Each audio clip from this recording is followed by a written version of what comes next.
গ্রামাঞ্চলে মহিলাদের স্বনির্ভর করার লক্ষ্যে কাটোয়া ব্লক প্রশাসনের উদ্যোগে মুরগির ছানা দেওয়া শুরু হলো। রাজ্যের বাইরে থেকে ডিম আমদানি ধীরে ধীরে কমানোর উদ্দেশ্যেই শুরু হয়েছে এই প্রয়াস।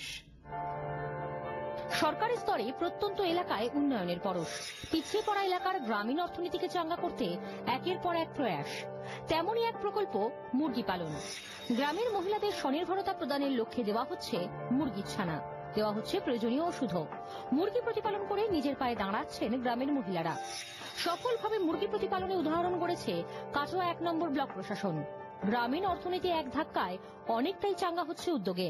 আমরা মুরগির বাচ্চা নিয়ে আসি, এখন আমরা সংসারে এখন কাজে লাগাই, কাজে লাগিয়ে আমার সেই মুরগি কষ্ট করে আমরা পুষি, বড় করি, দিয়ে খাই দেয়, সেই মুরগি দিয়ে ডিম পারে, দিয়ে কিছু বিক্রিও করি। আমরা মুরগি তাই কিছু বিক্রি করি, ডিমও পারে, তাতে থেকে তাই কিছু রায় হয়, সংসারে সেটি উন্নতি হয়, রায় হয়।